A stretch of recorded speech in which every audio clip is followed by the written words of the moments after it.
Boa tarde a todos, boa tarde a todas. João, obrigado por ter aceitado o nosso convite. Eu não sei se a Maria está aí, a Maria Brant.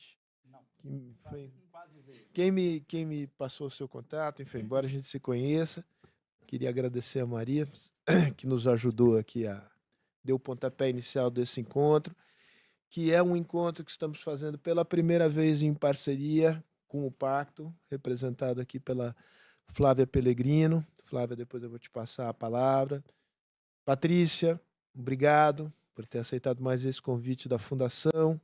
Chico é quase da casa, obrigado pela presença. João quase que dispensa apresentações, mas o João é secretário de Políticas Digitais da SECOM, da Secretaria de Comunicação da Presidência da República. É um pesquisador com uma trajetória intelectual já tem quilometragem rodada. Regulação das mídias sociais é tema do mestrado dele na London School, tem doutorado pela USP na ciência política, ou seja, tem reflexão sobre o tema, tem também uma experiência importante na área de políticas públicas. Foi secretário executivo do Ministério da Cultura e hoje ocupa o cargo na SECOM. Então, João, muito obrigado por estar aqui. A família Brant tem uma relação com essa instituição aqui que remonta ao SEBRAP e as relações do presidente com o saudoso Vinícius Caldeira Brant, seu tio, com quem eu tive o privilégio de trabalhar. Então, para mim, tem um lado pessoal significativo aqui nesse nosso encontro. Então, eu queria passar a palavra à Flávia, não sem antes agradecer as empresas que apoiam o ciclo anual de seminários da Fundação Fernando Henrique Cardoso, cujas logomarcas estão aí à vista de todos. Eu queria agradecer a todas e a cada uma delas pelo apoio. Flávia, a palavra é sua. Opa. Obrigada, Sérgio. Boa tarde a todo mundo. Queria começar agradecendo à Fundação Fernando Henrique Cardoso pelo convite, pela construção dessa parceria. Primeiro, a primeira iniciativa, o primeiro evento que a gente faz conjuntamente, e certamente o primeiro de muitos adiante, o Pacto pela Democracia. Não sei se todos conhecem, mas é uma coalizão, que hoje reúne mais de 220 organizações da sociedade civil com o objetivo de defender e fortalecer a democracia no Brasil.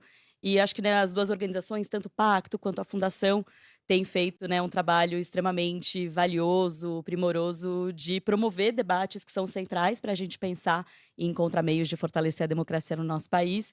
Então, a gente fica muito feliz com esse primeiro evento, essa primeira parceria entre nós. E que, da perspectiva do Pacto, a gente tem, dentre as múltiplas agendas sobre as quais a gente precisa trabalhar para lidar com os profundos e numerosos desafios da democracia, uma delas que hoje, até um pouco do objetivo, um pouco da razão pela qual a gente embarca nesse debate, é muito o que a gente no Pacto tem trabalhado como o que a gente tem chamado de agenda democracia forte, entendendo a importância da gente aproveitar esse momento que a gente está vivendo diante dos desafios gigantes que temos, mas de que maneira a gente consegue construir ou criar vacinas democráticas para lidar com a pandemia antidemocrática que a gente tem vivido no Brasil e no mundo. Então, como criar anticorpos para que o Estado democrático de direito no Brasil esteja menos vulnerável às ofensivas antidemocráticas e a possíveis contextos de autocratização que voltem a se estabelecer, a se desenvolver de maneira mais intensa no país. Então, a gente, e claro, acho que falar sobre isso requer que a gente aborde diversas frentes, diversos eixos para a gente poder falar do fortalecimento e proteção, especificamente, da democracia. E não à toa a gente está aqui, acho que esse debate de hoje, com esse tema, faz parte de um dos eixos que a gente acredita na Rede do Pacto ser central para falar sobre isso, que é a qualidade, a promoção e a qualidade do debate público, e que vai além. Acho que esse tema da regulação das mídias sociais na democracia, ele é um elemento quando a gente fala da qualidade do debate público, é um debate que está aí, né, na boca do povo, eu diria, tem sido trazido de maneira bastante constante, mas que acho que cada vez mais requer, até por isso e pelas disputas que têm acontecido, requer que a gente aprimore e qualifique cada vez mais esse debate. Por isso eu agradeço também João, Patrícia e Chico, que eu tenho certeza que vão trazer uma contribuição muito grande para qualificar esse debate que está por aí. Então, muito obrigada, é um super prazer estar aqui. Obrigada a vocês, convidados. Obrigada, Sérgio, Fundação. Vamos nessa? Vamos nessa com 2 observações de procedimento. A primeira é a seguinte, eu não sei vocês, mas eu acho que esse ar-condicionado está muito intenso. Eu acho que não há nenhuma intenção de transformar o auditório numa câmara frigorífica. Então, a bem da saúde de todos aqui, eu pediria que houvesse uma certa redução aqui na intensidade do ar-condicionado. Isso posto, João, 20 minutos, Patrícia e Chico, cada qual comentários de 10, e depois a gente faz aqui um debate. Benedito, acho que a regra de perguntas é isso, exatamente. Através aqui do QR Code, a pergunta chegará ao Benedito e o Benedito me encaminhará. Se a sua não chegar, a culpa é dele, não minha. João. Muito obrigado, Sérgio. Obrigado, Flávia, pelo convite da Fundação Fernando Henrique e do Pacto. São 2 instituições que eu acompanho e admiro. Eu, de certa maneira, também compartilho, ainda que talvez geracionalmente defasado, mas a percepção que o Sérgio trouxe, porque, de fato, acho que meu tio Vinícius, né, me inspirou muito na política e na militância, e ele tinha com o presidente Fernando Henrique uma relação próxima. O Fernando Henrique acolheu ele no SEBRAP, então, para mim, realmente é uma honra poder estar aqui, e uma honra especial por estar com a Patrícia e com o Francisco, que são pessoas que eu admiro profissional e pessoalmente, e que eu fico muito contente e desafiado, porque eu sei que eu não posso falar nem meia bobagem aqui, que eu serei corretamente escrutinado. Então, eu coloco eles como garantia da minha fala. Espero que, enfim, cumpram esse papel, por favor. Eu vou pedir para você me avisar com 15, a hora que eu tiver falado 15, porque eu me empolgo também, e acho que o rigor com o tempo é importante para a gente conseguir valorizar a conversa. Eu preparei uma apresentação e eu queria... Eu não vou explicar muito bem o meu papel no governo até o fim da apresentação. Espero que no fim ele se explicite, porque é mais fácil. Se eu tentar explicar, vou demorar os 20 minutos da apresentação. Mas, basicamente, nós criamos uma secretaria dentro da SECOM no processo de transição para cuidar da integração ou da interseção entre o ambiente informacional e o ambiente digital. Essa é a melhor explicação curta que eu posso dar, e ao longo da apresentação acho que vai ficar claro o porquê e o como a gente tem buscado fazer isso. Eu preferi trazer uma apresentação, inclusive com um título diferente do título da palestra, porque eu acho que nós não explicamos regulação sem explicar, de certa maneira, onde a gente está querendo chegar. E talvez até o nome não devesse nem ser esse. Nesse momento, eu acho que eu também quero que ao final da apresentação esteja claro, nós temos apostado numa agenda de proteção e promoção da integridade da informação, como uma agenda mais completa, mais consistente, e que eu acho que ela é menos... Ela enfrenta o problema na sua raiz sem partir de um processo de polarização política que eu acho que nos cria uma série de questões e percalços para isso. Então, próximo, por favor. Quem é que está no comando? Tá bem. Já fui orientado que é assim que eu vou. No próximo, por favor. Tá bem. E que a turma está me ouvindo. Eu acho que tem alguém ali bem posicionado. Então, aqui... É uma entidade informacional. Isso, exato. No fundo, é um roteiro, o Sérgio falou assim, parece longo. É longo, mas eu prometo fazer em 20 minutos, porque eu acho que nós precisamos entender algumas transformações no ambiente informacional, precisamos falar sobre os impactos para a democracia. A gente precisa chegar, eu acho que passar pela percepção e leitura sobre o que é a liberdade de expressão, avançar para essa dimensão de integridade da informação, contexto internacional e nacional, e aí, como vocês veem, no 6º ponto eu chego no tema da palestra. Então, eu espero que vocês me tolerem até lá. E porque daí eu acho que ela vai ficar bastante óbvia e eu transformo o tema da palestra em 2 slides, porque acho que aí ela se torna autoevidente, vamos chamar assim, tá? Então é por aí que eu... E no 7º eu explico o que eu faço. Parece bem invertido, né, em relação ao que deveria ser a lógica da apresentação. O lead está no pé, acho que eu faltei numas aulas. É que eu nem falo isso muito porque as pessoas não entendem, mas eu fiz rádio e TV e não jornalismo.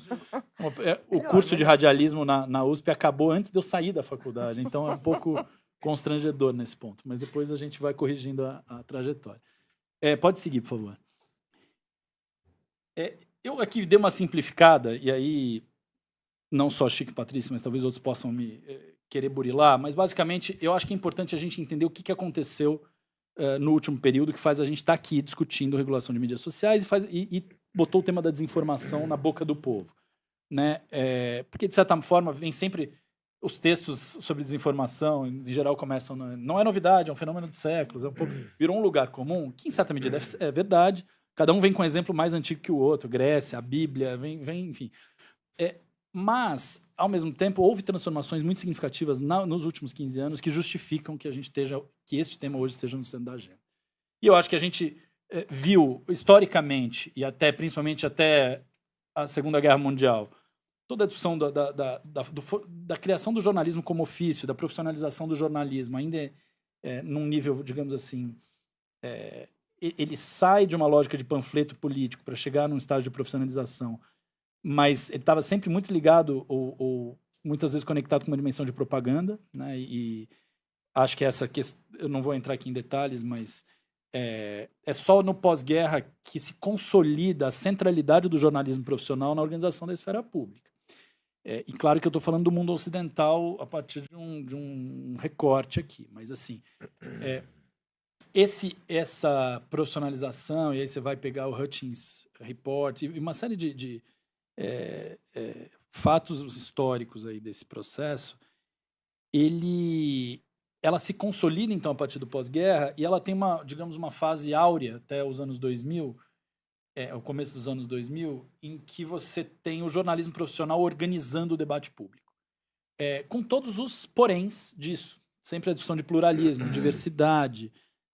Não é que estava não sujeito a desafios próprios da democracia, mas a confiabilidade não era um tema chave. Eu diria, você conta na mão, viram casos meio anedóticos, às vezes em que você pode dizer assim, isso aqui é mentira deslavada ou uma falsificação da realidade. Nós tínhamos um tema... eu sempre atuei nessa agenda, então tinha toda a discussão de democratização da comunicação, mas, de fato, nós vivíamos um tempo... Éramos felizes e não sabíamos, né? Era um pouco nessa agenda. O que acontece com a internet, ela começa ampliando fontes, mas ainda no começo da internet, a principal mediação não são as redes sociais. Cada um de nós tinha um conjunto de sites que frequentava, ou RSS que assinava, ou Google que nos entregava qualquer coisa mais interessante ou menos, mas a dimensão do pluralismo e da diversidade ela foi se ampliando, né? A internet tem um lado de conseguir trazer vozes que nunca foram ouvidas, mas a confiabilidade começa a se tornar uma questão, né? Você começa a ouvir aquelas frases assim, não, eu vi na internet, aí você fala, era uma frase meio estranha, assim, meio fora do lugar, mas ela estava após. E há uma transformação a partir de 2009, é um marco que aqui eu estou usando, que é do L. Pariser, porque eu acho que é um marco interessante do livro dele, do Filtro Bolha. Ele localiza em algumas decisões de arquitetura da informação das redes sociais e na popularização dos smartphones a questão central que induz, por arquitetura, uma mudança no ambiente informacional. Aqui, vamos chamar de tecnodeterminista, eu visto um pouquinho a carapuça, mas eu acho que tem uma dimensão significativa, de fato, de como a tecnologia, em processos sociotécnicos, organizou o ambiente informacional. Então, a partir daí, pluralismo e diversidade também se fortalecem, as redes sociais passam a ser o centro da conversa. Você tem uma dimensão aí de pluralismo e diversidade, mas daí com um nível de... É isso que eu quero falar no próximo slide, de hiperfragmentação, uma série de consequências problemáticas que faz com que a gente abandone os referentes do jornalismo profissional, que são referentes próprios da modernidade, e caia para quase um estado de natureza digital, aqui um pouquinho de hipérbole na expressão, mas que eu acho que se justifica, tá? Vamos chegar... E a confiabilidade passa a ser um problema gigante mesmo e passamos a falar e discutir desinformação, fake news e tal, como um tema na boca do povo. Pode seguir, por favor. Então, essa combinação smartphone e centralidade das redes sociais, obviamente, gera, do ponto de vista de impacto, maior escala e maior velocidade da desinformação, aquilo que já era verdade desde a Grécia, desde a Bíblia, desde não sei quem. Ela ganha escala, ganha velocidade, gera maior impacto, gera danos de difícil reparação. E você passa a ter uma série de mudanças muito significativas que desorganizam, do meu ponto de vista, esses parâmetros da modernidade que organizavam e que tinham quando o jornalismo profissional ocupava essa centralidade da conversa. Então, você tem um foco na notícia e na informação e não na fonte, aquilo de você assinar, qual jornal você assina ou qual telejornal você assiste, passa a ser uma conversa meio de outros tempos, né? Você tem uma dimensão real de que você está vendo títulos e esses títulos te fazem. E aí isso se conecta com o segundo ponto. Você passa, em vez do jornalista como mediador do debate público, seus amigos, seus primos, seu vizinho passam a ser o mediador do debate público. Então, o endosso pessoal e social passa a guiar as leituras. E o fato de das fontes perderem centralidade significa que aquele valor da credibilidade como um valor de alto custo moral, ele também se enfraquece. Então, de repente, você está lendo a Folha de São Paulo e o Jornal da Cidade Online sem saber o que é uma coisa e o que é outra. Eu sei que a gente sabe o que é uma coisa e o que é outra, viu, Patrícia? Mas estou dizendo assim, para o cidadão comum, aquilo chega. Qual dos dois é mais confiável? Folha de São Paulo, por Cuidado favor, que para falar quem que não o Jornal da Cidade processa, viu? eu sei. Enfim, tem gente que tem problemas aqui com o Jornal da Cidade. Eu acho que... Então, assim, aqui tem essa... E você passa a ter uma hiperfragmentação e segmentação do debate público. Então, todos nós temos uma conta, sei lá, no Instagram, no Facebook, no Twitter, no X, mas cada um enxerga uma coisa muito diferente do outro, com um nível de agudização disso muito gigantesco, a ponto... Outro dia tinha um exemplo interessante, que era uma moça de, enfim, sei lá, uns 20 anos, botava um post de uma mulher falando de uma briga que ela teve com o namorado. E aí ela falou, eu entrei, achei interessante a questão, e entrei nos comentários. Os comentários eram todos favoráveis à posição da mulher. Eu falei, pô, que interessante. Tem uma conscientização da OTAN. Aí mostrei para o meu companheiro. Meu companheiro entrou e os comentários que ele via eram todos favoráveis ao homem. Então tinha um viés na mostra de relevância dos comentários do post. Assim, e aí isso tudo está ligado a uma lógica em que o que você prioriza e o que ganha centralidade total é o engajamento. É o engajamento do usuário com os conteúdos nas redes sociais. Então, o modelo de negócio, ele gera talvez o maior experimento comportamental da história da humanidade, no qual todos nós, a não ser que alguém esteja aqui fora das redes sociais, somos participantes, e que isso tem um impacto brutal porque ele está ligado a uma lógica de feedback e realimentação infinita. Eu aprendo cada vez mais sobre você, eu tenho maior capacidade de saber o que você tem interesse e eu te entrego aquilo que você tem interesse, não aquilo que é relevante segundo o jornalismo profissional, blá, blá, blá. Aquilo passa a ser quase que o jornalismo profissional é um dos atores, ele joga, não é que você não tem não gosto de parecer que assim, mudou tudo, não, mas ele joga sem o controle da distribuição da informação. A pesquisa do Digital News Report, feita em Oxford, mostra como é que se deu a mudança de hábito de consumo no mundo inteiro. O Brasil é um dos mais fortes em que os brasileiros se informam pelas redes sociais. Então, há motivos e evidência suficiente para dizer o que a gente está dizendo aqui. Isso gera uma série de questões, como essas que eu estava falando, e você passa a fortalecer vieses de confirmação. Então, tudo aquilo que eu tendo a reforçar e me isolar cada vez mais no ambiente de quem pensa parecido comigo ou das questões que têm a ver comigo.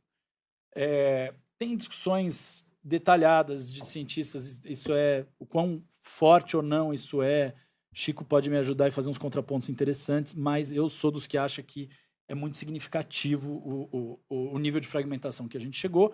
E isso gera um problema, inclusive, para a compreensão, para uma noção que é uma expressão um pouco estranha à discussão da modernidade, talvez, mas assim, a ideia de coesão social, que é um pouco estranho, eu digo, para a evolução do pensamento moderno do século XVIII para cá. Ela é uma expressão que tinha caído meio em desuso, mas ela passa a ser, do meu ponto de vista, algo muito fundamental. A percepção que nos leva à ideia de uma sociedade de reconhecimento do outro, ela está ameaçada por um nível de hiperfragmentação, do meu ponto de vista. Então, isso afeta a visibilidade dos participantes, de nós como participantes, mas também de reguladores, ou de qualquer um que queira entender. Quem hoje tentar dizer assim, o que prevalece no ambiente informacional brasileiro, terá muitas dificuldades. Porque o Twitter, que era quem permitia um pouquinho disso, embora sempre marginal, foi fechando a API, transformando numa coisa hipercara, né? A API é aquele sistema que permite você acessar diretamente a base de dados, entender e processar algumas informações ali. E uma interface, na verdade, e a Meta fechando também seus sistemas de compreensão do que é o debate público, a capacidade de você entender o CrowdTangle e outras ferramentas. Então, a gente não sabe hoje o que é a esfera pública brasileira. Ou, enfim, global, mas brasileira também. Pode seguir, por favor. Isso, então, gera um incentivo direto e indireto à performance que amplia engajamento, ou seja, tem um ciclo vicioso do ponto de vista da democracia e virtuoso do ponto de vista financeiro, porque você passa a você quer gerar mais engajamento. Isso está ligado a uma lógica de mobilização de afetos e, portanto, você precisa de respostas que dialoguem com isso. Eu preciso mobilizar, para eu ter tração naquele conteúdo, eu preciso mobilizar afetos das pessoas. Seja a raiva, seja o rancor, seja o orgulho, seja afetos positivos e negativos. Mas a tal da racionalidade, ou a ideia de uma mediação fundada num interesse público, que entende qual é a agenda que deve... Aquilo ali foi para as cucuias. Entendeu? Então, é de uma gravidade, do meu ponto de vista, muito sério. O Sean Parker, que é o primeiro CEO do Facebook, ele era um hacker, ele virou um CEO do Facebook no começo, e ele falava, como podemos consumir o máximo possível do seu tempo e atenção consciente? Isso ele já falou tendo saído, né, do Facebook. Foi essa mentalidade que levou à criação de recursos como o botão curtir, que daria aos usuários uma pequena dose de dopamina para incentivá-los a enviar mais conteúdo. É um ciclo de feedback de validação social, exatamente o tipo de coisa que um hacker como eu inventaria, porque você está explorando uma vulnerabilidade na psicologia humana. Eu sei que não é a frase mais legal da gente ler na quinta tarde, mas acho que é uma visão relevante da gente ter na mesa. Pode seguir. Os impactos, eu não quero entrar, porque eu acho que eu quis trazer aqui só a lista de impactos que fizeram a gente pautar esse tema no G20. E, curiosamente, a gente decidiu pautar isso no G20, falando assim, bom, vai ter uma grita, a gente vai dizer pelo menos que tentou. E, na verdade, foi bem aceito, por incrível que pareça, com Estados Unidos, China, Rússia, Reino Unido, Arábia Saudita sentados na mesa, e todo mundo dizendo assim, temos um problema. Claro que cada um...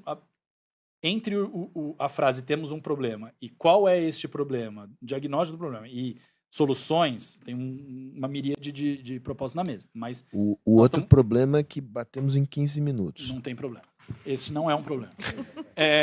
Então, significa que vocês receberão esta apresentação e poderão avaliar quais os temas que nos levaram... E se vocês repararem, é cruel isso ainda mais aqui, mas não tem a palavra democracia aí. Porque, na verdade, a gente estava dizendo o seguinte, mesmo que você não considere a democracia como um valor, isso vai gerar um problema. Mas, como nós consideramos a democracia como um valor, podemos ir adiante. E também podemos ir adiante com alguma flexibilidade no tempo. Tá bom. Limitada, mas alguma. Entendi. Eu vou levar em conta o limitada. Pode seguir, por favor. Eu não vou entrar na discussão, pode seguir mais adiante. Eu trouxe algumas referências, tanto do Pacto Internacional de Direitos Civis e Políticos, como da Convenção Americana de Direitos Humanos, só para deixar claro que sempre se considerou a liberdade de expressão ela é um direito que vem junto com o acesso à informação. Então, a ideia de receber informação ela é tão forte como de produzir e difundir informações. E, portanto, quando a gente fala receber informações, a jurisprudência da Corte Interamericana de Direitos Humanos e das aplicações, enfim, de Genebra, vão reconhecendo a necessidade de você trabalhar pluralismo e diversidade como um valor. A dimensão do que é, entre aspas, verdade ou da confiabilidade sempre foi um tema mais polêmico na discussão do sistema interamericano e no sistema internacional, porque isso vinha, em geral, ligado à lógica de governos autoritários que queriam dizer a verdade é esta e trazer uma opção dogmática. Isso está mudando no debate internacional também, e mudando, eu acho que houve uma mudança significativa nos últimos 5 anos, pela percepção de que neste cenário, com esse cenário catastrófico que eu descrevi nos primeiros slides, justificam a gente trazer para a mesa uma visão em que, se eu não tenho a sociedade bem informada para a sua tomada de decisões, e esse sempre foi um pilar da discussão de liberdade de expressão pela mais funcional, vamos chamar assim, da liberdade de expressão, né? Tá no Stuart Mill, está em vários... ou seja, a liberdade de expressão sempre foi entendida como cumprindo um papel para a democracia, não é só pela necessidade da gente poder fazer críticas ao Estado, aos governantes, etc. É também pela necessidade de estarmos bem informados para a tomada de decisão e, portanto, nessa visão, bem informado significa que eu não posso ter uma indistinguibilidade entre desinformação e informação. Então, ou seja, se concordamos nesse ponto, temos um problema no momento em que a desinformação ganha tanto terreno. Pode seguir, por favor.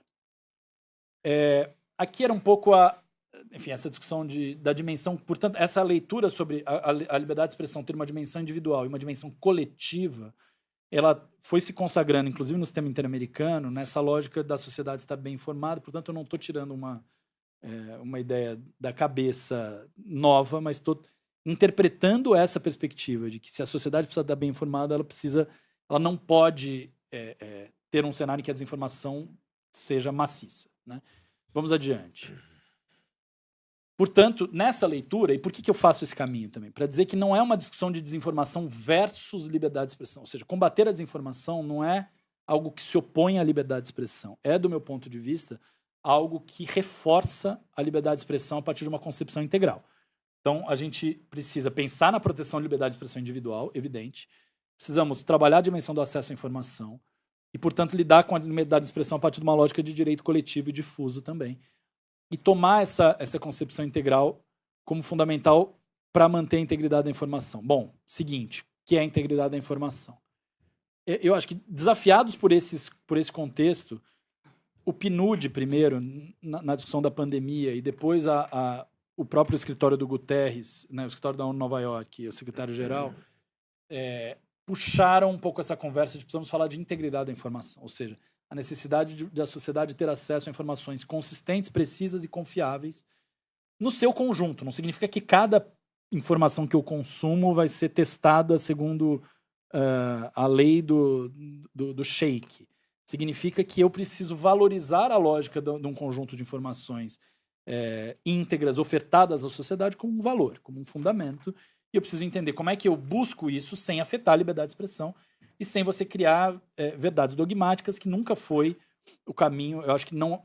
acho que aí essa discussão a filosofia política tem de sobra para mostrar que não é o caminho para a democracia. Mas então, de certa forma, a integridade da informação é hoje a agenda que materializa essa dimensão social da liberdade de expressão e representa, nesse momento, uma agenda positiva que inclui o combate à desinformação, ao discurso de ódio, etc. Não se resume mas inclui. Né? E, de certa maneira, ela traz... O que acho que ela é poderosa é porque ela traz uma afirmação da integridade como valor, portanto, ela não se submete a uma lógica. A gente passou muito tempo tendo que discutir com quem falava assim, trazer este tema para a mesa é brigar contra a liberdade de expressão. E acho que a gente foi encontrando caminhos para dizer, não, eu preciso conseguir dar conta das duas coisas ao mesmo tempo, entendendo justamente a integridade da informação como parte da realização do direito à liberdade de expressão e acesso à informação. Próximo, por favor. Acho que aí entra, eu não vou entrar nesse detalhe, mas se a gente reconhece isso, garantir isso do ponto de vista de regulação em políticas públicas, inclui um rol de temas, e, na verdade, regulação é um deles. Eu trago isso aqui para dizer assim, regulação é um tópico, a gente precisa discutir educação midiática, fortalecimento e sustentabilidade do jornalismo de interesse público, estímulo ao pluralismo e à diversidade na comunicação, pesquisa e desenvolvimento e inovação nessa área, e atuação diretas no Estado restrito à desinformação contra políticas públicas. Então, tudo isso está sendo feito, tá? Nesse momento, por nós, por isso que eu trago um pouco... Estou querendo provar o meu próprio ponto, mas para dizer assim, essa agenda de regulação, portanto, ela precisa entrar como 1 em 7 pontos. Adiante. E aí vou terminar com duas... aqui é sobre o contexto internacional, depois eu acho que não vale a pena, mas em grande resumo, o tema está na agenda sendo tratado tanto pela agenda de integridade da informação como um todo, é mais ampla. A OCDE assumiu a integridade da informação como agenda, a ONU assumiu, a OCDE assumiu, e o tema de regulação foi aprovado na União Europeia em 22, passou a vigorar em 23. Os Estados Unidos tentou avançar em mudanças ali com particularidade do sistema americano. O Reino Unido aprovou regulação talvez das mais rigorosas do mundo, e Canadá e Austrália forçando a discussão de sustentabilidade do jornalismo num debate super interessante. Patrícia também acompanha bem, Chico, enfim, podem falar mais. Vamos adiante. O contexto nacional, eu não vou entrar aqui, desculpe, acho que assim, eu quero falar direto do que eu espero de regulação, porque eu acho que o contexto nacional nos exigiria uma conversa mais longa, mas 2 tópicos, não entrar não, vou falar 2 tópicos. Um eu acho que a gente não explica o que aconteceu nos últimos anos, e o 8 de janeiro como uma metonímia do que aconteceu, sem 3 ondas fortes de desinformação. Você explica, é claro que você não pode isolar essa discussão do debate político próprio do Brasil, e eu não quero fazer isso, eu só quero dizer que você passa a ter um instrumento e um tipo de jogo na mesa que o debate político sempre fez, de alguma forma, os boatos, eles são uma velha arma da política, mas ele passa a ser feito com capacidade técnica, profissional e com um impacto daquele que a gente falava no começo, portanto, com um nível de significância na política muito alto. E é importante dizer que o cenário, do ponto de vista na Câmara dos Deputados, foi se fechando e se tornando cada vez mais difícil por conta da capacidade da extrema-direita de mobilizar sua base e de dizer PL da censura assim, de certa maneira, de interditar o debate. Então, é preciso debater, não é qualquer regulação que resolve essas questões que a gente está apresentando. Tem armadilhas, tem autoritarismo no meio do caminho, tem coisas, mas você precisa fazer o debate. E o debate, nesse momento, está interditado. Na sequência, por favor, eu acho que, assim, quando a gente fala em regulação de plataformas, aqui eu trago os 5 pontos que, para nós, são os temas mais caros e que, de certa maneira, expõem uma visão de como enfrentar aqueles problemas.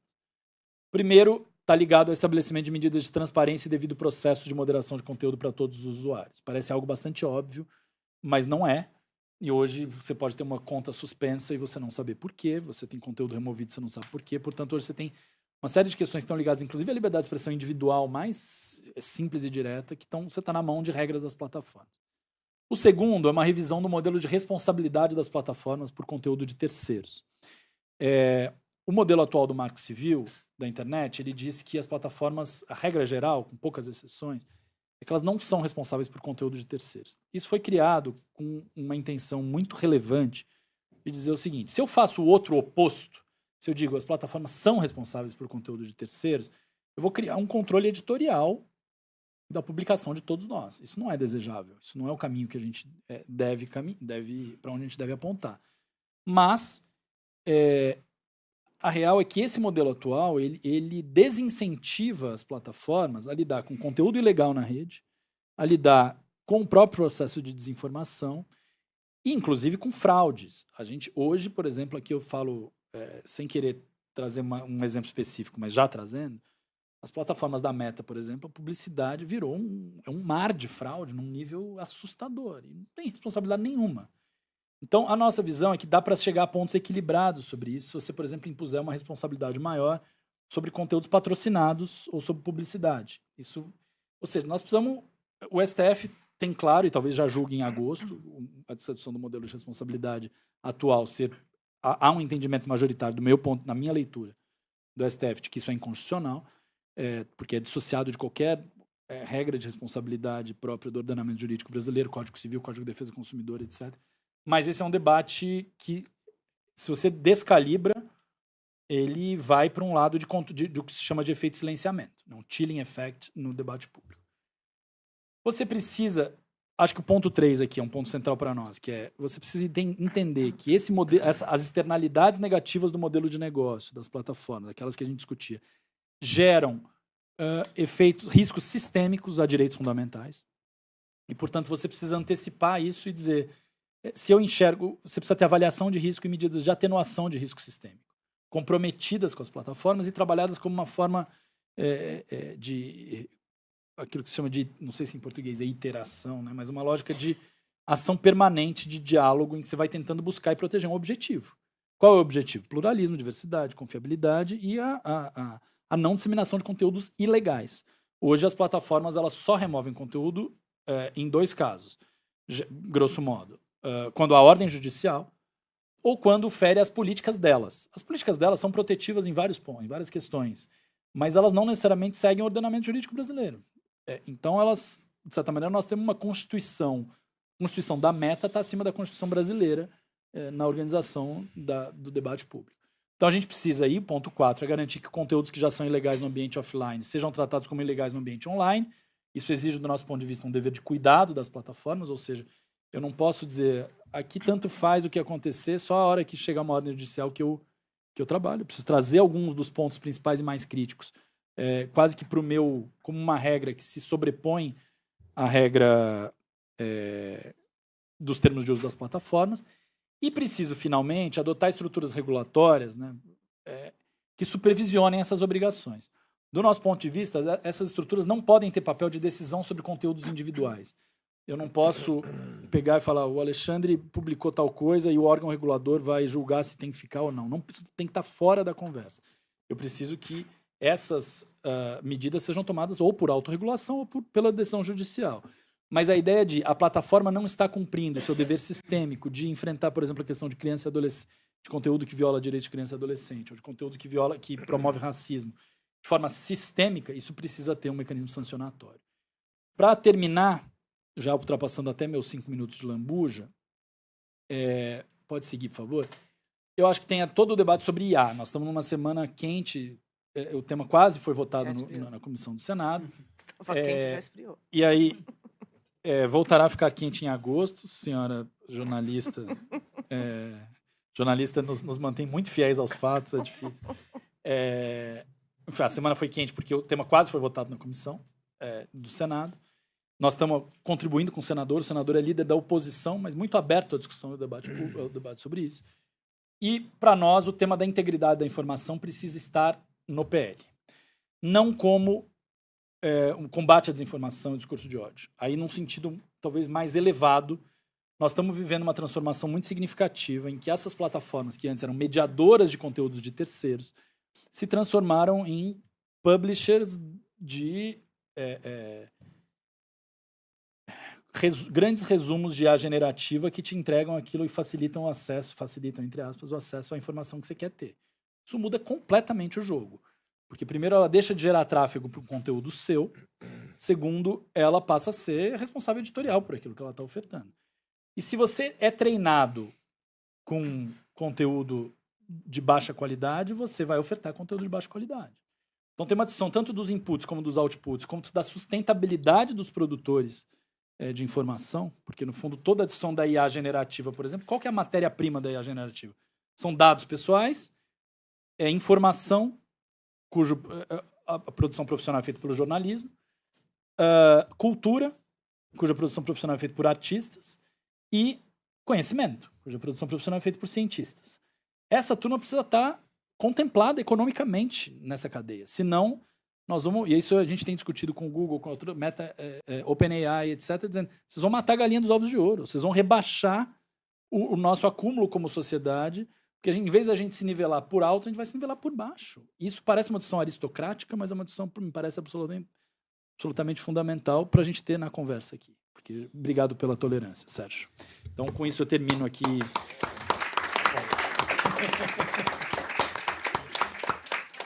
João, tem 2 slides extra para quem depois receber a apresentação, que falam o que a gente faz. Eu prometi que vocês iam entender o que a gente faz, não entreguei. Se vocês quiserem, depois a gente entrega. Legal. Valeu, enfim, valeu cada minuto de acréscimo aqui da tua excelente exposição.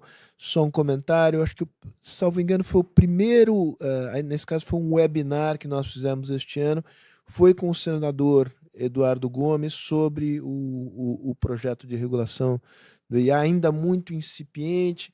Ele foi muito habilidoso, porque basicamente o argumento dele é a transformação tecnológica é de tal modo veloz que eu não quero assumir posições definitivas sobre a regulação, o que não deixa de ser uma maneira inteligente de lidar com o problema naquele momento. Mas vamos aos comentários. Enfim, não tem ordem pré-estabelecida. Patrícia, você quer fazer primeiro? Você tem o direito de... right of first refusal. Você pode ou passar a bola para o Chico ou ficar com ela. Posso fazer. De pênaltis no futebol. Posso fazer. Exatamente. O Chico e o João fazem um fact-checking aqui. Se eu falar qualquer groselha, vocês... Esse papel é seu. Pois é, mas aqui eu tô com os especialistas, né? Muita responsabilidade. Bom, vou falar do ponto de vista de repórter que vem cobrindo esse assunto, vem se interessando por isso. Primeiro comentário, eu queria dizer que a gente, como repórter que cobre isso, e mesmo especialistas, a gente tem uma sensação de dia da marmota. Toda vez eles propõem uma regulação para a internet, toda vez a gente acha que vai sair, aí dizem que precisa de mais discussão, aí tem mais discussão, aí chega na hora e você tem ou uma conjunção de lobbies das Big Tech com a extrema-direita, ou da indústria com as Big Tech, alguma conjunção que bloqueia a regulação. E o resultado é que a gente, isso desde 2020, com o PL 2630, PL das fake news, que começou com muitos problemas, muitos ajudaram a aperfeiçoá-los. Veja aqui, Chico e vários outros. Na verdade, não lembro que chapéu que você estava na época. Acho que você estava chapéu Sociedade Civil, né? Ajudando a aperfeiçoar. Ajudando a aperfeiçoar e complicar isso. Isso. Rastreabilidade do WhatsApp. Lembrei. Então, então de novo, a gente vai chegar numa eleição em que a única legislação, regulação significativa que existe em relação a, vamos dizer, desinformação. Estou falando grosso modo, tá? Você pode me corrigir nos detalhes aí. Mas em relação à desinformação, IA, é do Tribunal Superior Eleitoral.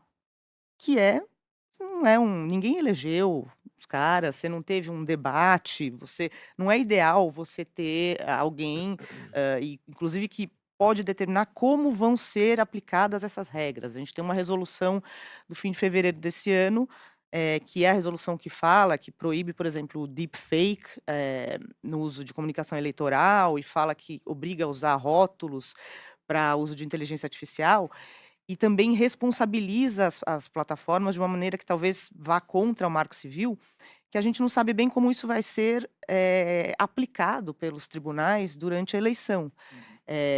Ou, como você citou, talvez seja julgado no Supremo, agora em agosto,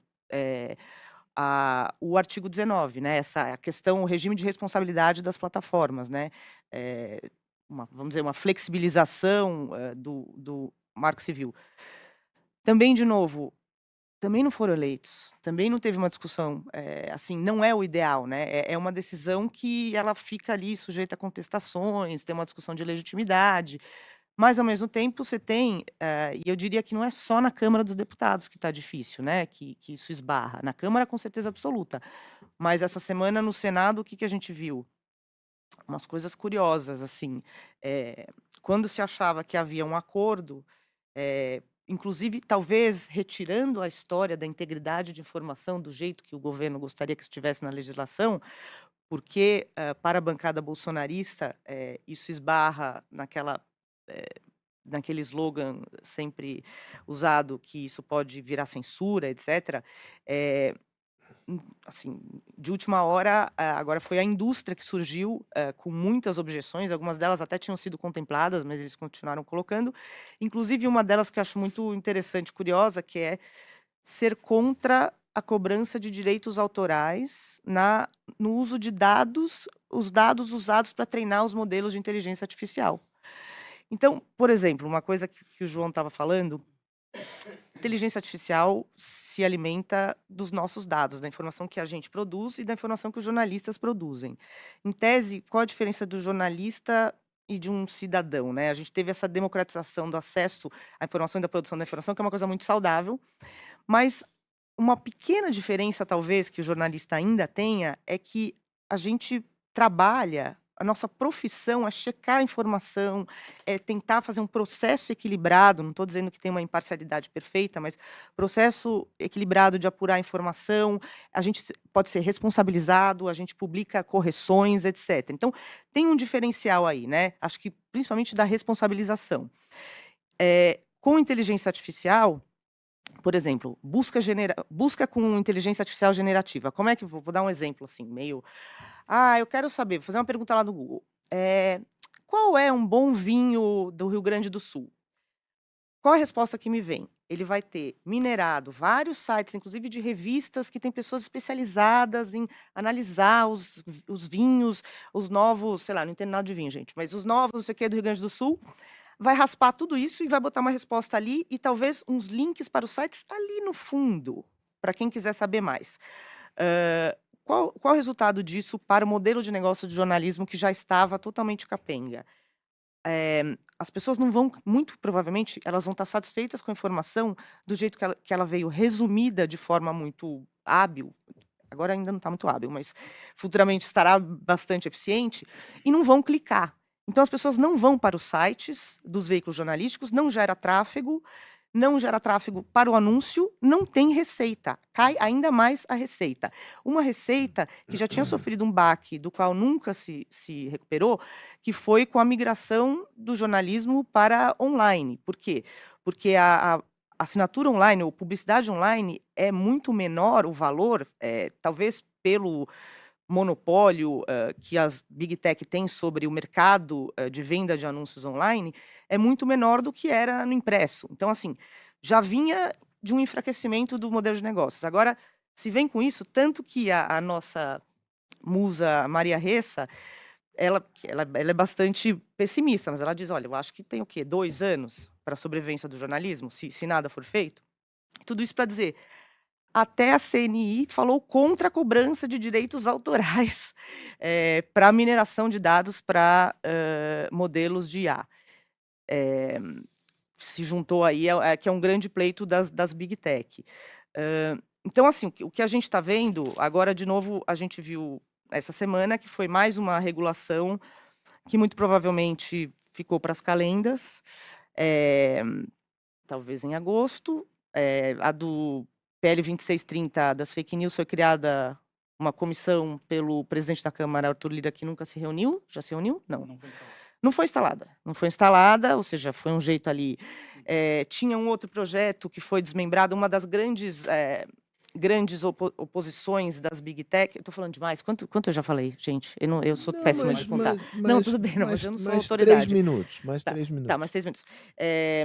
Que era também um jeito de remuneração de jornalismo, que também não foi para frente aí por motivos outros, mas também porque é uma grande oposição das Big Tech. Teve também um outro projeto de lei que tinha um pouco a ver com isso, que era o do streaming, que também não vai, aí também teve outras questões, mas assim, está muito difícil aprovar uma regulação de uma forma democrática, discutida, que é a melhor forma, né? Você fazer isso via Congresso. Ele não está indo. Aí você vai acabar fazendo uma coisa pelo TSE, pelo STF, ou o governo, o que o governo pode fazer de forma executiva, mas isso também fica muito sujeito a mudanças. Então, assim, acho que tem essas coisas bem essenciais. De novo, mais uma eleição sem regulação, jornalismo profissional, de interesse público, qual a definição que vocês queiram dar, ameaçado, a sobrevivência em ameaça, assim, enorme. Nos Estados Unidos, uma outra coisa que eu queria falar é que a gente vê também você mapeou um pouco ali, né, como a União Europeia sempre quem puxa as regulações e está aí em vigor o Digital Services Act e o ato de inteligência artificial, acho que está sendo implementado, não sei exatamente agora em que pé que está. E nos Estados Unidos, os caras não conseguiram nem até hoje ter uma lei de privacidade de dados nacional, porque eles não conseguem, a bancada do Vale do Silício ali, e toda a legislação de direito de liberdade de expressão é muito forte, eles não conseguem regular. Mas uma coisa assustadora que talvez venha para cá também, é como as Big Tech estão se apropriando da ideia de liberdade de expressão, mas só quando convém. Então, você tem 2 leis importantes que, inclusive, o ex-presidente Bolsonaro tentou puxar por aqui para uma medida provisória, que era uma lei da Flórida, que proibia as redes sociais de bloquear ou eliminar posts de candidatos a cargos públicos, né? Foram 2 leis, essa da Flórida e mais uma do Texas, que era você não poderia moderar conteúdo baseado em ponto de vista. Eram 2 respostas a essa visão da bancada mais conservadora de que as Big Tech têm um viés woke de esquerda. Aqui no Brasil, logo depois disso, e isso tudo foi depois que baniram o presidente Donald Trump das redes. Que é uma coisa que a gente pode discutir. A gente quer que uma rede social tenha um poder tão grande, simplesmente desligar o megafone de 80 milhões de pessoas que tinha o Trump? Né? Outra discussão, mas... Bom, aí o Bolsonaro tentou também emplacar isso com uma medida provisória, não conseguiu, não sabemos se ele voltar para o poder ou alguém junto dele, podem tentar de novo. Mas tudo isso para dizer, as Big Tech lá estão abraçando essa ideia que elas contestaram no Supremo, nos Estados Unidos, essas duas leis, dizendo isso você está infringindo a liberdade de expressão da plataforma, de ela dizer o que ela quer que se diga, é um ente privado, né? Agora, ao mesmo tempo, ela não quer ser responsabilizada, ela não quer ter liberdade de expressão, ela não tem opinião e não pode ser responsabilizada pelo que está na plataforma, ela quer as duas coisas ao mesmo tempo. Então, por exemplo, quando for resposta de inteligência artificial generativa, ela vai falar quem, não, esse conteúdo é de terceiros, não tenho nada a ver com isso, eu raspei ali, nem paguei, inclusive, não estou nem pagando, o pessoal que eu estou minerando, e agora eu não me responsabilizo. Então, assim, eu não tenho uma visão muito otimista aqui, eu não vejo muitos caminhos para onde ir em relação à sustentabilidade. Tenho certeza que o Chico vai resolver isso para a gente, mas em relação à sustentabilidade do jornalismo, em relação a esse uso da liberdade de expressão, em relação a como regular de uma forma democrática, e só uma última observação, porque jornalista é chato, eu vou ter que fazer essa crítica, todas as coisas listadas que o governo está fazendo, pode fazer, que é a coisa de combater desinformação em relação a políticas públicas. Acho que, em tese, é uma ideia muito boa, mas essa ideia de você ter agência de checagem estatal do governo é péssima. Péssima. Porque você confunde a função do governo, a função da agência de checagem, eu acho que é muito perigoso. Eu acho que esse é um caminho ali que acho que o governo só alimenta uma frente da extrema-direita de dizer que é o governo exercendo a censura. Eu acho que você fica ali numa área muito perigosa. Mas é isso, eu acho que assim, o cenário ideal hoje para as Big Tech é protelar. Vamos ficar discutindo, para sempre. Vamos ficar discutindo, porque assim ganha tempo e a gente vai mais uma eleição, sem regulação. Muito bom, Patrícia. Eu achei que eu era pessimista.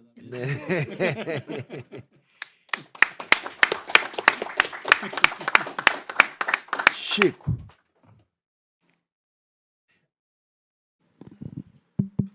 Oi, alô? Tá funcionando. Tá? Tá. Eu não vou resolver nada. Já aviso. Bom, boa tarde. Meu nome é Chico Francisco.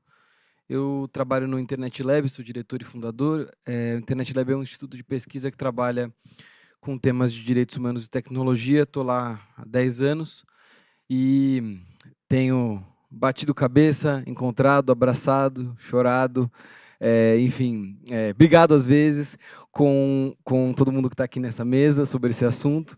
Obrigado só comigo. Não, mas foi pouquinho.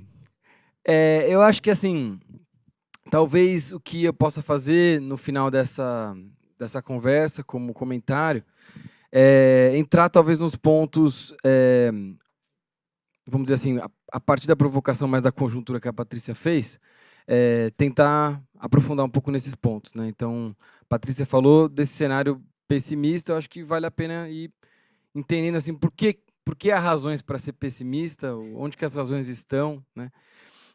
Então, eu dividi aqui minha conversa em 4 partes. A primeira é uma pequena historinha, depois falar um pouco de uns desafios que eu acho que o João já colocou, mas que eu acho que valem a pena aprofundar. Aí, falar de conjuntura, acho que em 2 pontos que são bem importantes, e, por fim, apontar para, não diria soluções, mas tarefas, né? Tipo, a nossa lição de casa, né? Na historinha, né? 2 minutos e meio para cada ponto, com alguma tolerância. Ó, eu tô aproveitando, eu vou até cronometrar aqui. Beleza. Eu vou cronometrar também. Tá, perfeito. Sobre a historinha mais rápida, eu acho que a gente tem uma criação de um verdadeiro passivo legislativo no Brasil nesse assunto. Isso se deve a essas ações de conjuntura que a Patrícia colocou e que eu quero aprofundar já, mas eu acho que é importante a gente lembrar desse passivo, mas lembrar também que, assim, a cada ponto dele, né, a cada projeto de lei específico, a gente está tratando de discussões que tratam sobre ou tocam o tema da democracia, mas tocam vários outros temas. Então, só para nomear aqui o tamanho da bucha que o João tem que resolver, basicamente, dentro do governo, mas que a sociedade civil também tem que lidar, né? Então, PL das fake news ou, na verdade, a regulação de serviços digitais, né? Que é a regulação das grandes plataformas de conteúdo, Facebook, Google, Instagram, TikTok, etc. 2, o dilema da sustentabilidade do jornalismo, especificamente, né? Que foi tratado no projeto de lei australiano ou canadense, né? Então, eventualmente, acordos obrigatórios entre jornalistas, entre os veículos de jornalismo e as plataformas para a remuneração, caso esse conteúdo seja utilizado nessas plataformas, o que já está dando problema, porque no Canadá, por exemplo, a própria Meta decidiu tirar, então, o conteúdo jornalístico para não pagar, né? Mas, enfim, 2. 3, a questão do direito autoral, especificamente, que é uma questão, assim, anda junto com o jornalismo, mas aí a gente não está falando do direito do jornalista em relação ao conteúdo ser utilizado e da crise que a mídia, né, jornalística vive, mas a gente está falando aí de cantores, de atores, de atrizes, que estão preocupados com a sua imagem, por exemplo, sendo aproveitada em sistemas de inteligência artificial, ou ainda com arranjos de remuneração que não lhes pareçam favoráveis também.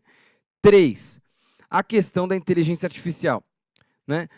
Que já foi pincelada aqui, toda a questão dos riscos que isso pode ter, qual é a classificação de riscos que determinados sistemas de inteligência artificial vai ter. Então, o sistema de inteligência artificial que vai ajudar a medir o tamanho da cadeira, do assento da cadeira, baixo risco. O sistema de inteligência artificial que vai, por exemplo, dar um diagnóstico de saúde, alto risco. Então, já são 4. 5, concorrência, né? Qual o tamanho do poder de mercado que essas empresas têm, como é que elas podem controlar diversos níveis, né? Então, se uma empresa tem um buscador, mas também tem uma loja de aplicativos, se tem a loja de aplicativos e também tem um sistema operacional, como é que equaciona o poder de mercado e o que ela pode fazer ou não fazer, né? Que a Europa já legislou a respeito disso no chamado DMA, né? Digital Markets Act. E ainda, outros temas que eu diria que são setoriais, mas que tocam o nosso assunto. O tema do streaming, por exemplo, tem diretamente a ver com a produção de cultura, de mídia no país, né? Especialmente de cultura, que o João mesmo falou que está também ligado a esse debate. E eu botaria outras coisas aí. O debate, por exemplo, sobre a segurança das crianças, né? Que dirigiu a regulação sobre redes sociais na Inglaterra, né? Olha o tamanho disso, né? Então, assim, qual é a prioridade que a gente tem? O que vem primeiro, o que vem depois? Porque, assim, pessoal, não dá para juntar tudo na mesma lei e resolver tudo. É complexo demais, se fizer isso, vai ter um negócio de... A Europa ensaiou empacotar de certo jeito, mas o que ela acabou fazendo foi fazer uma agenda legislativa, falando assim, ó, nesse ano eu vou falar disso, no ano que vem eu vou falar daquilo, depois eu vou falar daquilo outro. Então, eu acho que a gente precisa entender o que é mais ou menos maduro, e isso tudo surge, né? A partir de uma conjuntura de crise política aguda e de ascensão da extrema-direita no Brasil, né? Quando a gente olha, a gente percebe que nessas plataformas tem aí uma instrumentalização da internet para esse novo tipo de política, né? Então, essa é a historinha. Sobre os conceitos e causalidade, né? A gente está regulando para quê? A gente está regulando para resolver um problema? A gente está regulando com a crença de que isso vai, por exemplo, impedir que a democracia no Brasil seja maculada, tal. É difícil fazer essa afirmação partindo do pressuposto que a gente não tem exatamente os melhores estudos, mesmo que eles sejam reunidos e revisados, de que tem a solução mágica que vai funcionar, né? Não só estou falando de qual é a solução mágica do ponto de vista de moderação de conteúdo, de rotulagem de conteúdo, mas estou falando também até dos efeitos das redes sociais que o João estava falando aqui. Para isso, eu vou recomendar para vocês, tem um painel internacional formado recentemente chamado Painel Internacional do Meio Ambiente Informacional, né? Que tenta copiar um pouco a lógica do IPCC no clima. E o que eles fazem? Eles juntam todos os artigos acadêmicos que tem sobre o assunto e tentam falar assim, ó, o consenso é mais para cá, né? E o que esse painel está mostrando é que, tudo bem, acho que tem que ter moderação de conteúdo, tem que ter rotulagem, mas não tem exatamente uma solução que você tira da cartória e fala assim, pô, resolvi o problema, né? E aí, a questão da causalidade, eu acho que a gente precisa, para entrar na conjuntura, a gente tem que descolar um pouco ela. A gente não está regulando porque a gente acha que isso vai automaticamente causar um efeito de resolver o problema da democracia. Porque a Europa acabou de regular, e olha o que aconteceu. A Inglaterra acabou de regular, olha o que aconteceu. O partido hiper-radical cresceu nas eleições da Inglaterra, mesmo que não tenha ganhado, cresceu. Na França, quase deu um grande vexame, né? Na Alemanha, a AfD só cresce também. Então, assim, tem ligação entre a aprovação das legislações na Europa e um resultado político? Não necessariamente, ou seja, a esperança de que isso resolve no curto ou médio prazo um problema político, ela não tem que ser a nossa esperança. A nossa esperança tem que ser construir uma regulação que vai proteger direitos humanos e democracia, no médio e no longo prazo. E, para isso, a tarefa é muito mais complexa do que virar uma chavinha, né? A tarefa é construir, tanto do ponto de vista conceitual, como o governo está fazendo, eu acho que trazendo a agenda da integridade da informação, mas trabalhar nesse passivo inteiro. Então, vai ter que ter um jornalismo forte e pujante, vai ter que ter um órgão regulador que não entra no conteúdo específico, e cada uma dessas tarefas é importante. Aí, entrando na conjuntura, eu queria trazer 2 temas da conjuntura importantes, que eu acho que a gente precisa separar um pouco. O primeiro é o tema do dinheiro. Esse tema do direito autoral, do jornalismo, etc., apesar de ele meio que se confundir com outros temas e ter ligação com o problema da democracia, em especial por causa do jornalismo, na minha opinião, ele não necessariamente tem que, vamos dizer assim, vai trazer uma solução imediata, mas ele é importante. E aí a gente tem que trabalhar nele. É o modelo australiano? É o modelo canadense? É outro modelo? Porque, assim, me parece que aí a solução, quando... Como é que está meu tempo? Está quase. 3 minutos. Não, começou 16:08. Tem 7. É o famoso trust but verify. Aqui, ó. Aí, ó.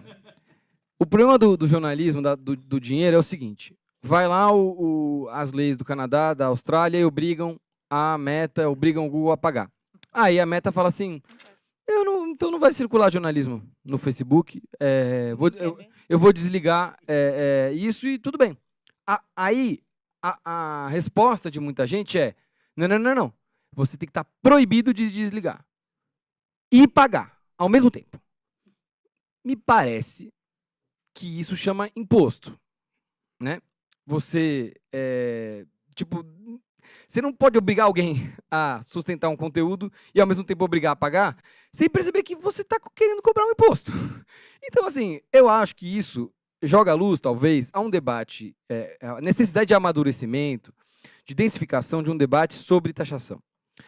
Aí, é o seguinte, aí vai taxar, vai jogar o dinheiro aonde, né? O dinheiro vai para que lugar? Vai para o Tesouro ou vai, né, simplesmente, ou vai para alguma política pública? E se for política pública, qual é a governança dessa política pública? Porque o que os modelos de acordo, né, direto entre as plataformas e os veículos têm de bom é que, nesse caso, não há dirigismo governamental sobre o dinheiro, né? Do tipo, não vai ser o governo que vai decidir quem vai no jornalismo vai ter mais dinheiro ou menos dinheiro. O que não é uma prática razoável do ponto de vista de garantir a independência editorial do jornalismo brasileiro e a sua pluralidade, né? Então, é bom ter política pública? Sim, mas aí, quando a gente vai entrar na discussão de política pública, vai ser difícil também. E a outra coisa da conjuntura que eu queria comentar é esse curto-circuito entre a ação de defesa de interesses das big techs tal, e a extrema-direita. Isso precisa ser desfeito. E acho que é papel da sociedade também insistir em formas diversas, criativas, para que esse curto-circuito seja rompido. Porque, do jeito que está, a gente não consegue ter nenhum debate construtivo. Isso é muito ruim, né? Então, talvez seja trocar a ordem de prioridades, talvez seja construir outras alianças importantes, talvez seja ir para o embate em alguns pontos onde há maior fraqueza desse curto-circuito, mas eu acho que isso está alijando a nossa condição de cumprir uma tarefa geracional, uma tarefa né, que a gente precisa fazer, de avançar, porque o passivo é grande demais, né, e isso está cobrando juros da nossa parte. E eu acho que talvez aí um ponto de autocrítica, não necessariamente do governo, mas da base do governo, é uma vergonha os deputados da base do governo no Congresso não conseguirem fazer uma discussão qualificada sobre esse assunto. Não estou aqui, ainda bem que eu não tenho o chapéu do governo, porque aí eu posso falar, eu acho triste, porque no caso do PL 2630, PL das fake news, tinha um deputado, que era o relator, o deputado Arnaldo Silva, que carregava nas costas o debate, né? Acho que aí o que a gente precisa ter? A galera precisa fazer um pouco de lição de casa também, né? Por fim, o que está mais maduro? Me parece que o que está mais maduro, que num longo prazo tende a resolver mais problemas, é essa abordagem de empresas e direitos humanos que a Europa adotou e que envolve olhar para esse problema e perceber que não é o conteúdo individual que vai fazer diferença tanto assim. É uma visão sobre quais são os sistemas e quais são os investimentos que estão colocados e o quanto esses investimentos são compatíveis com os riscos. Então, assim, aí levantar um monte de gente e falar, não, mas tem que responsabilizar as plataformas. Aí a minha pergunta é, e eu termino por aqui, responsabilizar pelo quê? Se é responsabilizar na lógica de inverter o modelo do Marco Civil, eu sinceramente acho muito pouco. Porque isso aí, o que as plataformas vão fazer? Elas vão pegar, contratar um monte de advogado e entender quais são as notificações que elas vão receber, aí não mais judiciais, mas as eventuais denúncias, que vão eventualmente criar um maior risco indenizatório depois e vão remover isso. É isso que a gente quer? É com isso que a gente quer que as plataformas gastem dinheiro? Eu não quero que as plataformas gastem dinheiro só com isso.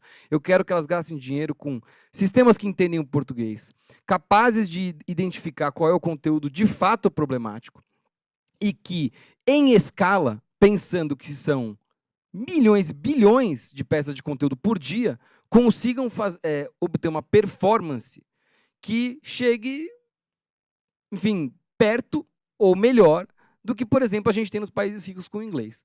Para começar, isso aí vamos dizer assim, quando a gente está falando de recursos escassos, né, e de incentivos, eu acho que é isso aí que a regulação ou que um regulador vai ter que fazer, né?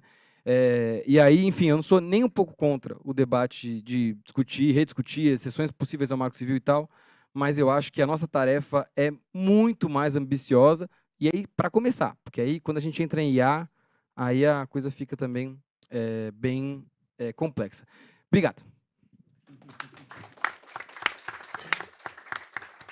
Eu proporia o seguinte encaminhamento, quer dizer, tem muitas questões que foram levantadas pelo Chico e pela Patrícia. Eu sugiro o seguinte, eu faço as perguntas que me chegaram da plateia e aí você faz uma síntese genial de tudo aquilo que foi levantado aqui. E a minha expectativa não é... Uai. Eu vou ser sumário aqui. E eu vou ser descontado no tempo que eu gastei anteriormente, tá tudo bem. De maneira nenhuma, eu não cometeria essa indelicadeza nunca. Eu serei breve aqui, há pessoas nos assistindo também online, né? Uma delas, Fernando Paulino, da UNB, pergunta, você conseguiria descrever qual poderia ser um caminho, um cronograma para a aprovação de uma lei, um conjunto de leis que coloque em prática as preocupações? É simples, que você fez menção, você pode se referir ao passivo aqui levantado pelo Chico. Camila Azano, que é diretora executiva da Conectas, que está aqui conosco, faz referência a um vídeo recente, acho que é esse vídeo, em que aparece uma tropa de choque aqui da Polícia Militar do Estado de São Paulo, dizendo vamos caçar bandidos, e faz uma espécie de apologia da brutalidade policial, né, sobretudo contra pessoas negras e pobres, essas são as palavras da Camila, em ano eleitoral em que muitos desses agentes se lançam como candidatos, como monitorar e fiscalizar episódios como esse. Mais uma pessoa da plateia que preferiu não se identificar pergunta sobre a responsabilização de indivíduos que propagam a desinformação. E Kluck Neto, que é gerente de relacionamento aqui e institucional da Fundação, faz a pergunta: como distinguir uma opinião crítica legítima da desinformação, né? E quem tem o poder legítimo para tal? Que é a pergunta que eu faria também, né? Não é trivial. E às vezes eu já visto essa fronteira ser rompida em algumas manifestações que me pareceram indevidas do ex-ministro Paulo Pimenta, né? Então, enfim, são essas as perguntas. Flávia, você quer acrescentar? Enfim, João, agora a palavra é tua. Você tem aí 10, 15 minutos. Pode se esparramar um pouco. Obrigado. Para eu não prejudicar duas vezes vocês, eu vou responder as questões diretas e se sobrar um tempo eu faço comentários mais gerais, embora a lógica fosse, na minha cabeça é ao contrário, mas senão eu não consigo, eu corro risco de não responder vocês. Eu acho que o Paulino é um amigo e um acadêmico que eu admiro e que tem sido parceiro em vários projetos. Ele, como nós e como a Patrícia, ele tem este comichão de dizer, e aí, cadê? Dia da marmota e estava quente, esfriou. Sim, mas eu diria que eu brinco que a minha função nesse momento não me permite muito pessimismo, eu não tenho opção de ser pessimista. Eu tenho que acordar e fazer, é o meu dia, o dia da marmota de verdade. Então, eu preciso trabalhar para que as coisas aconteçam nas condições e nas medidas possíveis. O que eu acho que está faltando de fato? Faltando a gente conseguir ampliar. Eu acho que tem dois elementos em cima da mesa que precisam ficar claros e que fazem eu não poder responder a resposta da resposta do Fernando Paulino com um cronograma. O primeiro houve uma mudança significativa, que acho que vocês têm discutido aqui, na relação executivo-legislativo nos últimos 10 anos. Essa mudança ela tem muito a ver com todo o sistema que o presidencialismo de coalizão montou, uma parte dos cientistas políticos, inclusive com provas naqueles cálculos todos e índices, mostra que continua funcionando, mas eu diria que ele está premido hoje por uma lógica em que o orçamento, o legislativo controla boa parte do orçamento discricionário do Brasil. Então, isso dá aos deputados uma liberdade em relação ao executivo e uma independência, uma autonomia, que talvez, em teoria, pode até ser desejável, mas que na prática é uma autonomia porque eles estão sendo um pouco poder executivo também. Né? Então, é um problema o arranjo em que cada deputado controla 30 milhões de reais diretamente por ano na aplicação do orçamento, ou cada parlamentar, isso dá, enfim, na faixa do que de 20 bi mais, né? Enfim, é uma enormidade de dinheiro e que faz com que a gente, hoje, uma parte da capacidade do governo de controlar a agenda do legislativo tenha ido para o beleléu.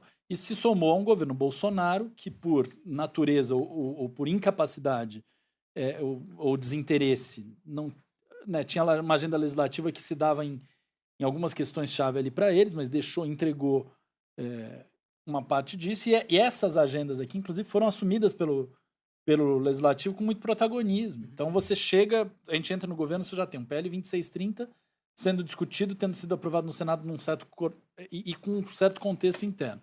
O PL de IA já com uma versão aprovada na Câmara, uma versão do PL de um grupo de juristas apresentado como projeto do Pacheco. Aí as pessoas falam, mas vocês têm que fazer uma consulta pública. Eu falo, bom, mas peraí, eu não tenho... Eu posso, mas eu vou ser atropelado pela realidade em que essa agenda está sob controle do parlamento.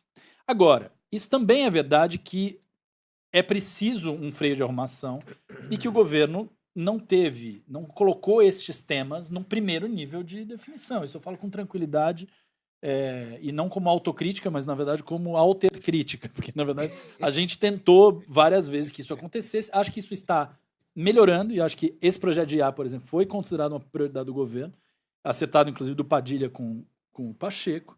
E, portanto, nós temos... Padilha que estará aqui amanhã. Pois ele vai ter condição, inclusive, de trazer isso. Padilha tem sido um grande... Mas o Padilha tem sido um grande apoiador dessa agenda e a situação da gente estar hoje com um texto em que o governo fez grandes colaborações, tem sido um articulador e ajudado o relator, que é o líder da oposição, a avançar, me faz com que seja um pouco mais barato para mim acordar, ter que lidar com o meu dia da marmota, no sentido assim, tem coisas acontecendo. Agora, tem deslocamentos necessários, e acho que a fala da Patrícia e do Chico apontam isso para a gente superar o dia da marmota. Eu acho que essa discussão, por exemplo, da CNI, as críticas que a CNI fez ao PL de IA, do meu ponto de vista, em boa parte são infundadas, e elas precisam ser discutidas no concreto, e a gente precisa trazer a CNI para uma posição de defesa da indústria brasileira e de uma política industrial que possa avançar, basicamente, essa discussão de regulação de IA, obviamente, está articulada com Está articulada não, ela é complementada com outro, com estratégia de inteligência artificial, com a política de inteligência artificial, mas nós precisamos fazer um debate sério na mesa, porque senão a gente acaba tendo a CNI repercutindo um discurso que interessa mais às big techs do que a indústria brasileira. Então, assim, aqui temos um problema, eu diria, relevante em cima da mesa. Acho também que, então, essa é a minha não resposta para o Paulino e um não cronograma em relação aos pontos. Acho que a discussão de remuneração de jornalismo, eu concordo com a avaliação que o Chico faz. Nós hoje defendemos um modelo que, na prática, tem a condição de, inclusive, gerar dedução em relação ao que as empresas já fazem de promoção do jornalismo, senão gera um contra-incentivo. Eu viro para a Google, que tem medidas razoáveis de fortalecimento do jornalismo, e falo, não, esquece, você vai ter que pagar mais um tanto, independentemente do que você fizer. Não, eu preciso calibrar isso e reconhecer investimentos já feitos, então qualquer medida precisa dar conta disso. Aqui tem coisas que a gente tem conversado com os atores do jornalismo mais especificamente, nós enxergamos caminhos, e aí eu vou me permitir aqui, só para não deixar o Paulino completamente sem resposta, e para a Patrícia poder me cobrar em janeiro do ano que vem, eu acho que a gente aprova o PL de A e o PL de sustentabilidade do jornalismo em uma das casas neste segundo semestre, mesmo com eleições. É favor cobrar os dois. O PL de sustentabilidade do jornalismo é o 2370? O 2370. É favor cobrar em janeiro de 2025 ou mandar um vinho para casa depois. Vencimento da fatura, né? Isso. Vencimento. Isso. Na Hum? Câmara? A gente aprova o 2370 na Câmara e o PL de A no Senado. Tá? Assim, é um wishful thinking que eu quero que sirva como motivacional para que a gente saia mais. Já que ninguém fez falas otimistas. Em geral, eu sou aquele pessimista, meio o apocalíptico. E aí a turma vem falando assim, não, olha o copo meio cheio. Eu falo, não, eu olho o copo meio cheio, mas é que o copo meio vazio tá difícil ali. Eu não quero esvaziar o copo meio cheio. Então, assim, a pergunta da Camila sobre... E eu acho que alguns exemplos mostram... No fundo, eles combinam tanto com a questão de regulação de redes sociais quanto de IA, né? De modelos discriminatórios. Uma das críticas que existem é a regulação tem que ser só de alto risco, para IA de alto risco. Sim, e de maneira geral, o texto que está em vigor hoje, a regulação mesmo, o processo regulatório, é para IA de alto risco. Mas tem algumas pequenas, poucas, tímidas obrigações para qualquer sistema de IA. Um deles é não ser discriminatório. Eu não posso gerar um sistema de IA que transforma correlação em causalidade ou que lê causalidade como um desejo que eu quero repetir sistematicamente. Eu preciso conseguir lidar e trazer alguns parâmetros que evitem discriminação. Isso não pode ser só da IA que mata ou não mata, né? Precisa ser para todo mundo. E acho que na questão de redes sociais, nós precisamos ter a dimensão do dever de cuidado, para mim, ela é importante justamente nisso. O dever de cuidado significa, se eu tenho a disseminação sistemática de conteúdo ilegal, como o racismo, está previsto na Lei 7716, eu não posso só esperar ordens judiciais quando alguém processar para eu lidar com esse tema. Eu preciso lidar com a questão da discriminação religiosa, eu preciso lidar com a questão da discriminação racial, eu preciso lidar com a violência de gênero, eu preciso lidar com esses temas, eles estão na mesa, eles estão afetando populações, eles ferem o Pacto Internacional de Direitos Civis e Políticos, e isso precisa ter um nível de compromisso maior do que as empresas têm, com ações preventivas e corretivas. Corretivas quando notificadas, eu não estou obrigando elas a fazer monitoramento amplo, geral e restrito de conteúdos. Mas hoje você notifica uma empresa de um conteúdo fraudulento, vou falar de fraudulento, assim, golpes. A empresa diz, não, isso aqui não fere a política. Isso aqui é um negócio, assim, um nível de escândalo, do meu ponto de vista, muito violento. Em relação à pergunta que foi feita sobre como responsabilizar indivíduo, né, que nível de responsabilização tem que ter indivíduos que propagam desinformação. Acho que desinformação, no fundo, é um termo meio guarda-chuva que pode ter calúnia imputando um crime a alguém, isso já tem previsão. Você pode ter uma coisa que é um conteúdo danoso, não ilegal. Então, eu acho que você precisa trabalhar nos termos que a legislação... Eu acho que para a responsabilização individual de indivíduos, a legislação já está... tem que lidar com o que já tem hoje.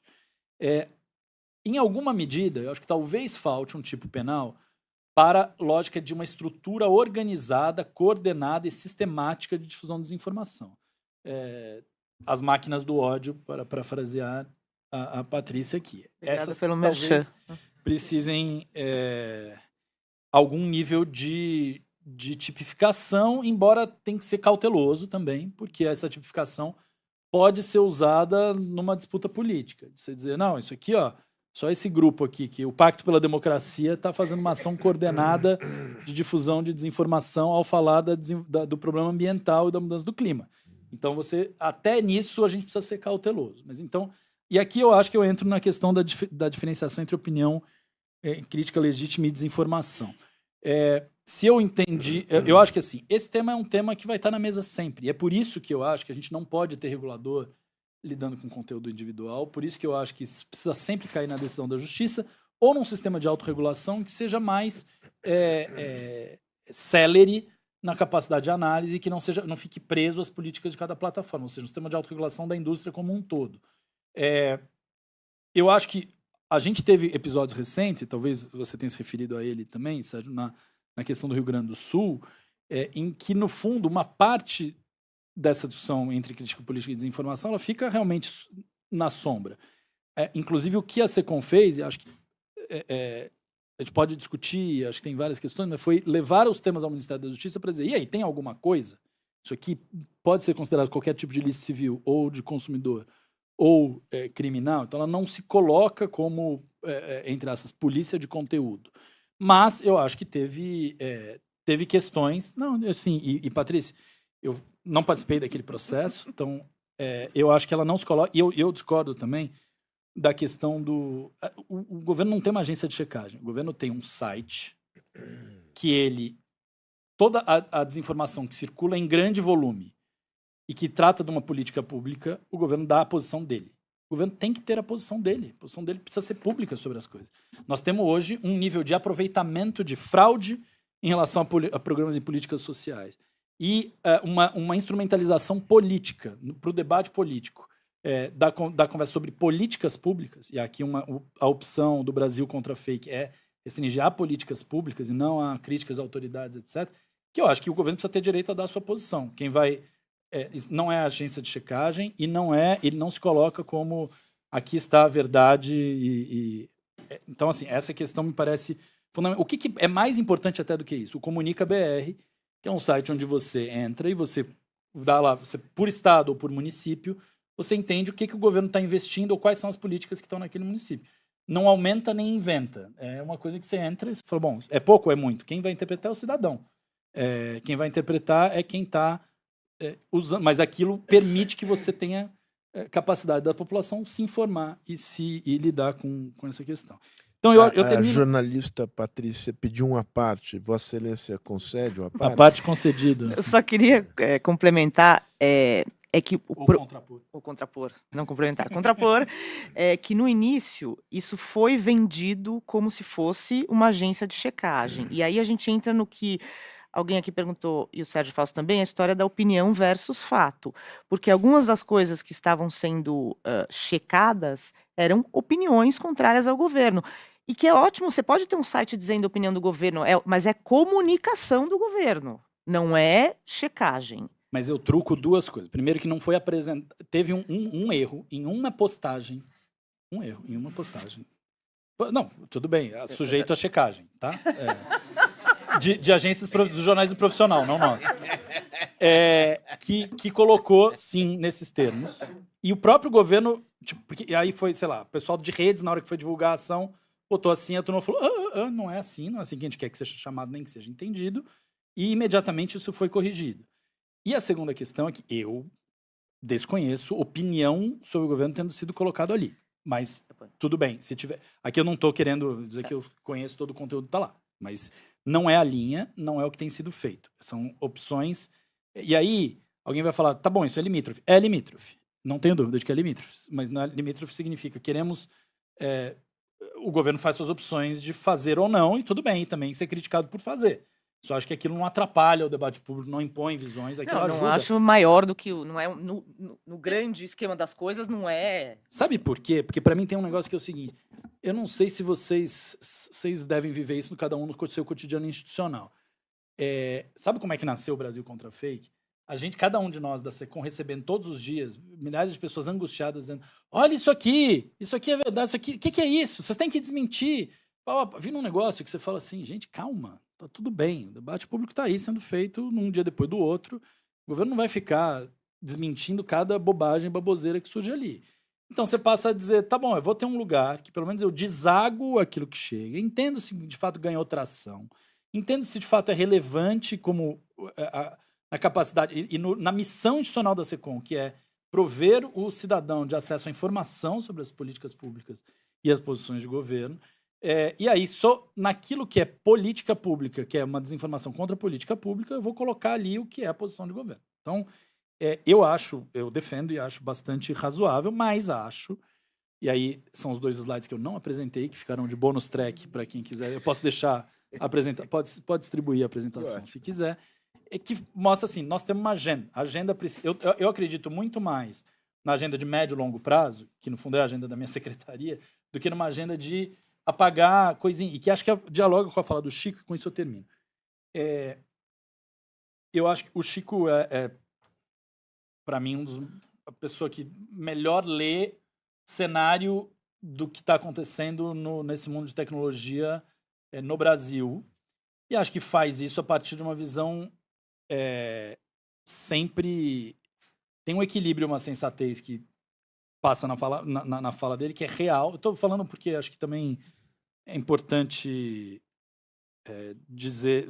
É quase um disclaimer. Ou seja, como eu admiro muito o Chico, eu também concordo em boa parte com o que ele fala, e acho que essa dimensão, de fato, da moderação de conteúdo, ou seja, eu vou ficar apagando o foguinho ali, ela é um problema, porque ela não resolve a questão, ela enxuga gelo, e é por isso que a dimensão precisa ir para atenuação de riscos sistêmicos, e é por isso que eu gastei minha apresentação inteira dizendo, criamos um monstro ao transferir a gestão da esfera pública de jornalistas para engenheiros e programadores, com perdão e carinho aos engenheiros e programadores. Engenheiros e programadores não podem ser os gestores da esfera pública. Entende? Então, assim, nós criamos um problema muito gigantesco e fazemos isso sem anteparos. E, de certa maneira, eu queria deixar talvez o meu recado final, assim, o que eu enxergo como missão da regulação é criar determinados anteparos, salvaguardas a essas externalidades negativas do modelo de negócio. De certa maneira, é algo parecido com o que a gente faz no meio ambiente, especialmente. Porque é reconhecer assim, eu não vou brigar de espada, de sabre contra modelo de negócio. Não tenho como fazer isso. Não é papel do Estado, num Estado democrático, fazer isso. Mas é papel do Estado democrático estabelecer salvaguardas e proteção de direitos nesse ambiente, e proteção de direitos não só do ponto de vista individual, mas também coletivo e difuso. Então, aqui eu termino, no fundo, refraseando e concordando com o Chico e com a Patrícia, eu acho que neste ponto, parcialmente, esse negócio de independência da mídia fica sendo assim, né, um valor. Deixa eu só falar uma questão da sustentabilidade, desculpa, do jornalismo. Eu acho que essa questão de IA... a minha crença, meu wishful thinking que eu expressei aqui, é porque eu acho que tem muitos interesses interessantes em cima da mesa nesse momento. Acho que tem muita gente enxergando que você não pode ter sistemas de inteligência artificial não podem reproduzir vieses de uma maneira discriminatória, não podem afetar minimamente direitos e não podem gerar um sistema em que você afeta a sustentabilidade daquilo que é a galinha dos ovos de ouro da própria IA. E é por isso que, para mim, é grave. Entende? Quer dizer, você optar por um modelo. Alguém fala assim, mas vocês estão querendo que digam qual é a origem, quais são as referências que alguém usou num sistema de IA? Bom, eu quero. É impossível. Tá bom, então a gente vai ver como é que faz. Mas se é impossível, nós temos um problema maior ainda. Porque, assim, eu não estou querendo uma lista, uma tabela de Excel com 1 bilhão de linhas. Eu estou querendo que vocês sejam capazes de dizer e de reconhecer o papel de quem faz produção profissional de informação, de cultura e de conhecimento. E que entendam que nós precisamos, sem regulação, só as big techs ganham. Com regulação, todos ganham. Nós queremos que todos ganhem, não que só uns e só poucos ganhem. Posso só falar uma coisinha que eu acho que Pode. É uma frase, juro. Não sei se vocês viram... Não prometa coisas que você não pode cumprir. Mas pode falar. É que eu acho que é uma demonstração de como eu acho que o jornalismo, a informação de qualidade é necessária para a inteligência artificial. Recentemente teve o Google lançou a busca nos Estados Unidos com inteligência artificial generativa em meio beta, não era exatamente... Como é que chama? AI Overview. Overview, isso. AI Overview. E alguém fez a brilhante pergunta de como é que eu faço para que o queijo da pizza não descole da massa da pizza? E a resposta foi, da inteligência generativa, use cola não tóxica. Basicamente, e aí virou piada, etc. Mas uma pizza ótima, certo? Aí não vou nem entrar na história da responsabilização, mas assim, isso porque se você usar só a informação que está aberta na internet, por exemplo, uma das coisas que eles estão minerando, raspando, é o Reddit, que tem muita ironia, que tem muito humor, que tem muita groselha. Então, assim, se eles não tiverem informação de qualidade, a gente vai ficar comendo pizza com cola. Cola de calabresa. É maisena com água. João, Patrícia, Chico, Flávia, olha, que conversa boa. João, fico realmente muito feliz de ter te convidado. Você confirmou as minhas melhores certezas e é um gosto ter uma pessoa enfim, do teu nível, do teu compromisso com certos valores, com capacidade de pensar um tema tão complexo e de atuar, né? Quer dizer, fazer o elogio não apenas de quem pensa, mas de quem assume esse dever cívico de procurar fazer política pública num ambiente que hoje em dia é muito difícil. Muito difícil. Eu tive no governo 20 e tantos anos atrás. O raio de manobra que o executivo tinha era incomparavelmente maior do que hoje tem. Alguém poderá dizer para bem e para mal, eu acho que eu vou me abster de fazer um comentário valorativo, mas certamente o raio de manobra era infinitamente maior. Então, queria assim, te agradecer em nome da Fundação, em nome pessoal, não apenas pela sua apresentação hoje aqui, pela conversa, pelo tempo que você dedicou à Fundação, mas pela tua atuação como homem público. Eu acho que você não começou hoje, você já vem de longe, e eu tenho certeza que você vai seguir nessa estrada, e eu acho que isso é bom para o Brasil, e eu te agradeço também como brasileiro. Queria agradecer aqui a Patrícia, ao Chico, a Flávia, acho que fizemos um excelente evento. Como você disse, o primeiro que eu espero de vários outros. Além de tudo, vocês nos deixaram aqui uma agenda de temas, que eu acho que a bola fica com a gente aqui, porque a gente precisa trabalhar esses temas e ser um espaço aqui de discussão qualificada sobre uma agenda que é crucial, né? É crucial para o Brasil, é crucial para a democracia e é crucial para essa fina camada civilizatória que a gente procura a duras penas manter aqui num país que não é simples. Então, eu queria pedir uma salva de palmas para o João e para todos aqui.